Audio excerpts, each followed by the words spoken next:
From the St. Louis Public Radio Newsroom, this is The Gateway. It's Friday, January 17th. I'm Wayne Pratt.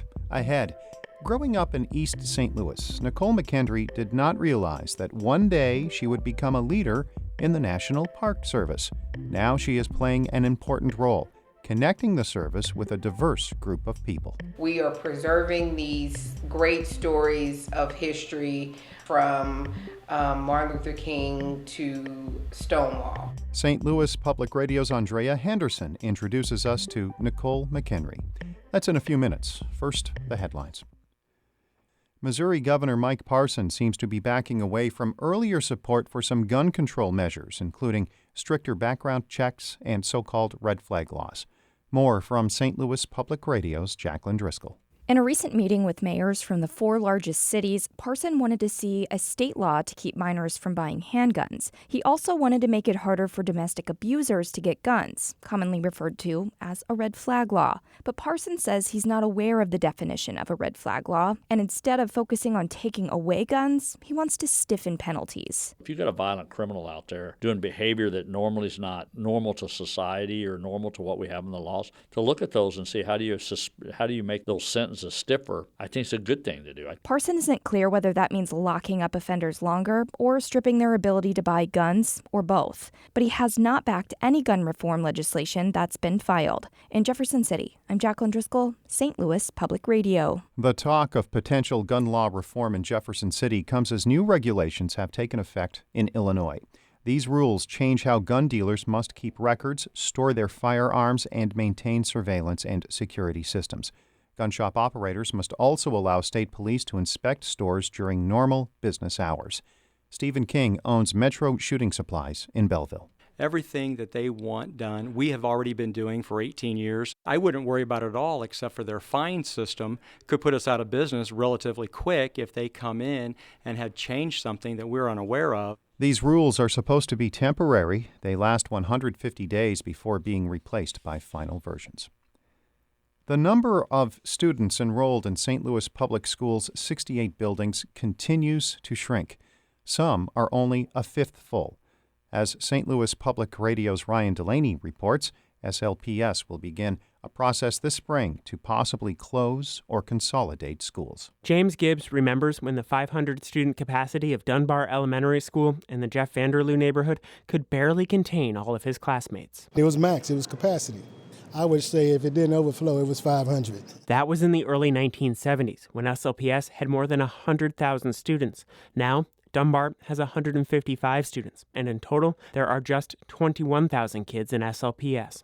Across St. Louis, the district is using just over half its current capacity. District officials say it has not decided how many schools could close after this year or which ones. SLPS will hold a series of community meetings late next month and in March. A vote on any school closures could happen in April.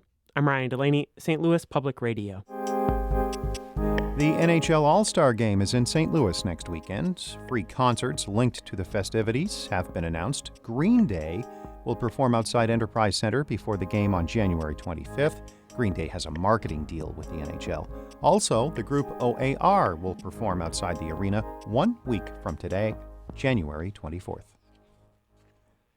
An East St. Louis native is making her mark as a leader in the National Park Service. Nichole McHenry is helping the service become more diverse and inclusive by hiring rangers of every race, gender, and creed.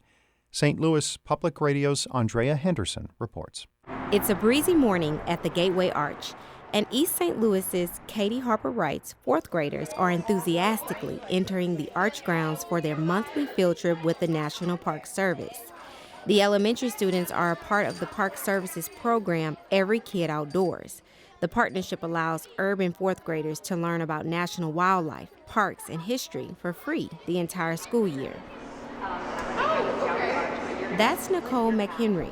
She's the National Park Service's Regional Program Manager of Relevancy, Diversity, and Inclusion. Some days she's in her office, and other days she's in park ranger mode. Just like this day, she's fully dressed in her hunter green ranger uniform. Normally, McHenry doesn't tag along on trips with the 4th graders, but she makes an exception if they're from East St. Louis. In fact, she never thought she'd be doing this job. This was not on my radar.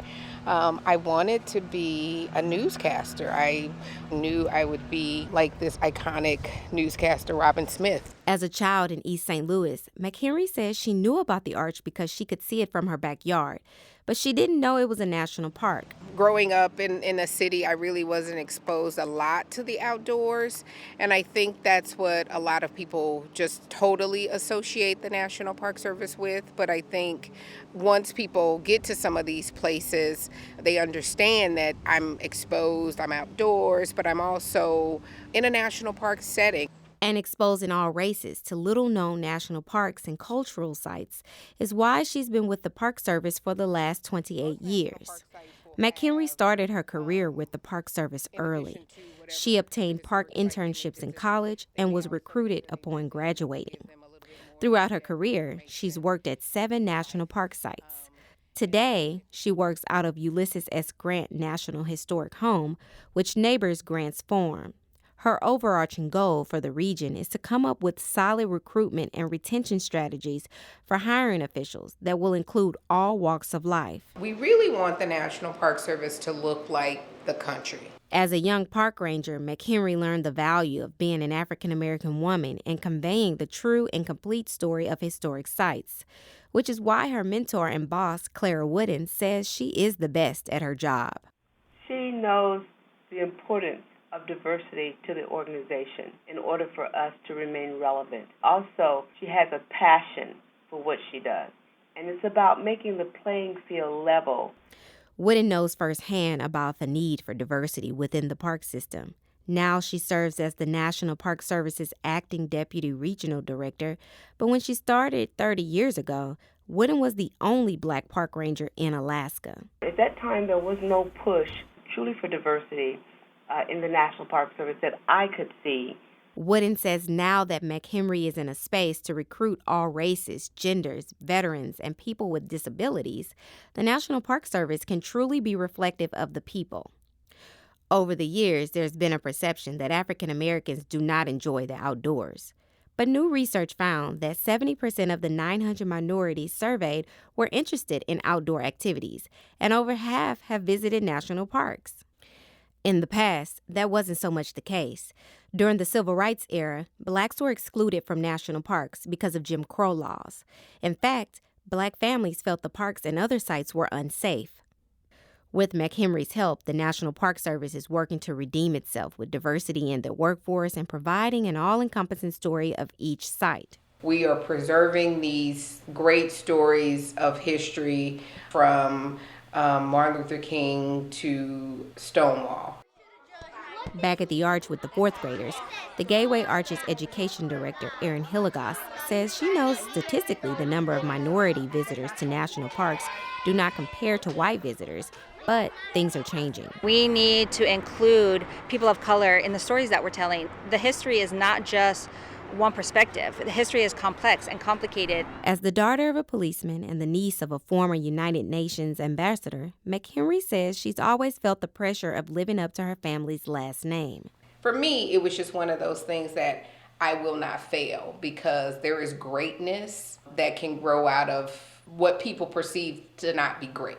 McHenry says she will continue pushing for diversity and inclusion within the park system because she wants each person to visualize themselves on the land and become diverse protectors of the grounds. I'm Andrea Henderson, St. Louis Public Radio.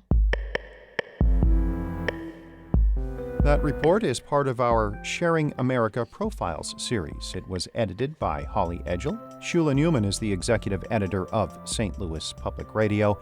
Music by Ryan McNeely of Adult Fur. No podcast on Monday as we observe Martin Luther King Jr. Day. The Gateway returns Tuesday. Have a great weekend. I'm Wayne Pratt, and from the St. Louis Public Radio Newsroom, this has been The Gateway.